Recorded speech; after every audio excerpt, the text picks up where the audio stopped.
तो सांग माने आज हूँ आपण सहित पणसर काकरा पिठा रेसिपी शेयर करमी जेहेतु आपण मान सहित मु पणसर हूँ आइसक्रीम आ चकुली पिठार रेसिपी शेयर करी। तो आज हूँ चलतु बनैबा पणस काकरा पिठा आ पणस काकरा पिठा पाई मु कौन सब सामग्री नहीं प्रथमे आपण मानक मु देखि दउची। तो पणस काकरा पिठा पाई मु एठी नहीं पणस। तो पणसर हूँ मंजी मु काढ़ी देछि भलकी आउ एठी नहीं सुजी आउ एठी पान मधुरी। तो एतिक आज आम तैयारी करवा पणस काकरा पिठा। ता आगु प्रथमे हूँ पणस को आम ग्राइंडर रे ग्राइंडिंग कर आनिबा। तो चलतु या ग्राइंडिंग कर आनिबा। तो ये हूँ मुझे गोटे ग्राइंडर जार। तो ये देदेबा पणस। तो ये हूँ ग्राइंडर जार रे मुझे देदेछि पणस। तो ये चलतु या भल भाव पेस्ट कर आनिबा। तो सांग मैंने ये हूँ चीनी जमा व्यवहार करिनी। ये पणसटा हूँ बहुत मीठा अच्छी। तो से टिके भी चीनी देविनी।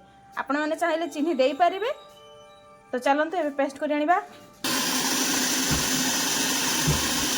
तो ये हूँ देखिए केमती है पेस्टा। तो देखो सांग मैंने बहुत बढ़िया भाव में पेस्ट हो पणस। तो सांग मैंने एबे हूँ पणस काकरा पिठा तैयारी करने ये गैस प्रथमे मुझे लगे दूसरी तापर कढ़ाटा को बसीदेमी। तो ये गैस लग दिखाई कढ़ा भी बसीदेली।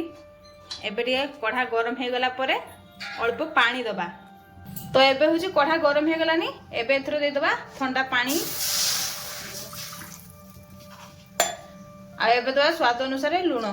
तो एबे हूँ पानी टिके फुटी गला परे एथरे पकिबा पणसर जो पेस्टा करके रखीचे से पेस्टा पकेबा एथरे। तो एबे पकिया पणस।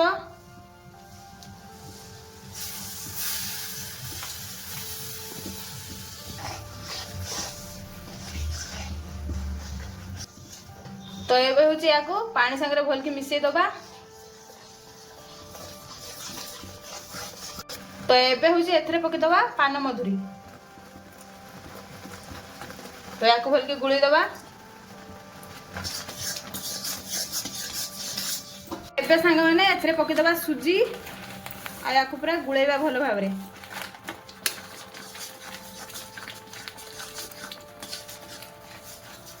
जेमते जंतुणी भल भाव में प्रस्तुत हो।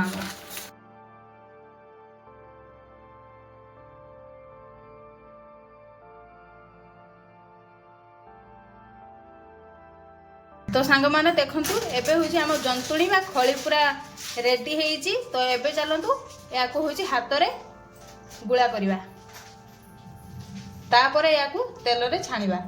तो एमती सांग माने हाथ मैंने माने टिके उदा हाथ होईकी एमती या भल भाव में गुड़े मैंने चकटी देवे।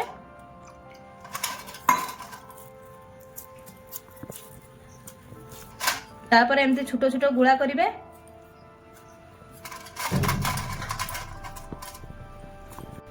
तो देखो सांग मैंने एमती चापली देवे टिके देने हो रेडी आमर काकरा पिठा।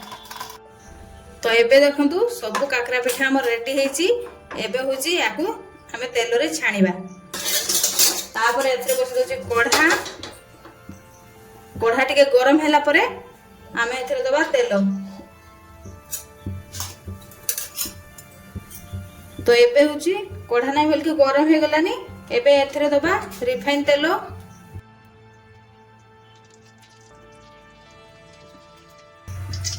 तेल हल्का गरम हे गला परे सब पिठा को गुटे गुटे करके आमे छाणीबा। तो एबे हूँ तेल नहीं भल कि गरम हो गलानी। एबे हूँ पकईदबा काकरा पिठा।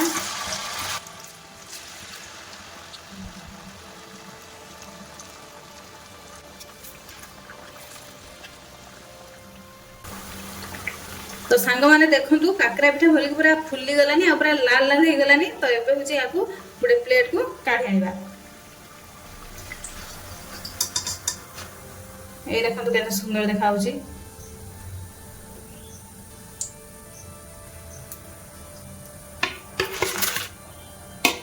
तो एमती हूँ सब गुड़ा काकरा पिठा को आम छाणीदबा।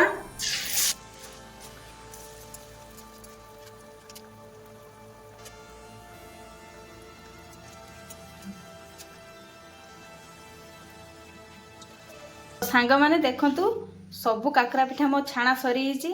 तो देखंतु केते सुंदर देखा होची काकरा पिठा आ खाइबा पे भी बहुत बढ़िया होईची बहुत टेस्टी होईची।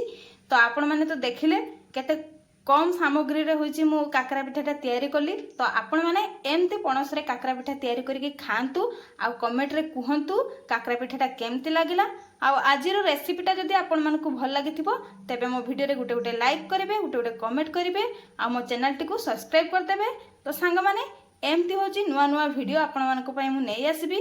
तो आपण माने पणस रे आउ कोन रेसिपी देखिया पई चाहुचंती कमेंट करके निहाती कुहंतु। तो सांग माने सेते बेले पर्यंत रहुची। नमस्कार, जय जगन्नाथ।